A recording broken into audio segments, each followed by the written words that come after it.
চাঁদপুরের মতলব উত্তরের নতুন বাজারে বহুল আলোচিত সমালোচিত মাসব্যাপী বাণিজ্য মেলা বন্ধ করে দিয়েছে প্রশাসন। বুধবার বিকেলে সহকারী কমিশনার ভূমি ও এক্সিকিউটিভ ম্যাজিস্ট্রেট রহমতুল্লাহ মোবাইল কোর্ট পরিচালনার মাধ্যমে এই মেলা বন্ধ করেন। জানা যায়, অনুমতি ছাড়া অবৈধভাবে মেলা আয়োজন করে জনসমাগম সৃষ্টির অপরাধে 2 জন আয়োজককে দণ্ডবিধির সংশ্লিষ্ট ধারায় 16,000 টাকা জরিমানা করা হয়। এছাড়াও মেলার সব ধরনের কার্যক্রম বন্ধ করে দেওয়া এবং অনুমতি ছাড়া মেলার কার্যক্রম চালু না করার নির্দেশনা জারি করা হয়। এর আগে গত 20 আগস্ট মেলাটি ইসলামিয়া মার্কেট নতুন বাজারে ঝাঁকঝমকপূর্ণ আয়োজনে শুরু করা হয়। এরপর দিন দিন বাড়তে থাকে বিভিন্ন শ্রেণী পেশার মানুষের ভিড়।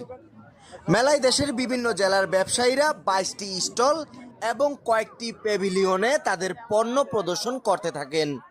এছাড়াও মেলা প্রাঙ্গণে শিশুদের জন্য প্রদর্শিত করা হয় বিভিন্ন রাইড। এর মাঝে গত 28 আগস্ট মেলায় মেয়েদের সাথে অশ্লীল অঙ্গভঙ্গির ভিডিও সামাজিক যোগাযোগ মাধ্যমে ছড়িয়ে পড়লে উপজেলা জুড়ে ব্যাপক প্রতিক্রিয়া শুরু হয়। থানায় মামলা সহ ওই ঘটনায় মতলব উত্তর থানার সামনে বিক্ষোভ সমাবেশ করে বিভিন্ন দলের ছাত্রনেতারা।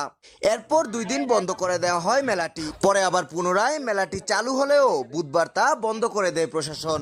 এদিকে মেলায় আসা দর্শনার্থীরা আমেজে থাকলেও মেলাটি হঠাৎ বন্ধ করে দেওয়ায় বিপাকে পড়েছেন ব্যবসায়ীরা। অনেক কিছু কিনতে পারতেছি, প্রয়োজনীয় প্রয়োজনীয় জিনিস কিনতে পারতেছি, খুবই ভালো লাগতেছে। মেলা মানেই মানুষ মনে করে যে মেলা তো কম দামে কিছু পাবো, কিন্তু এখন যেটা হচ্ছে মেলা মানেই আমরা যারা নারী উদ্যোক্তা আছি বা যারা পুরুষ উদ্যোক্তা আছে সবাই ভালো জিনিসটা নিয়ে আসতেছে। ভালো ছিল প্রথম, তবে একটা ভিডিওর কারণে একটু সমস্যা হয়ে গেছে।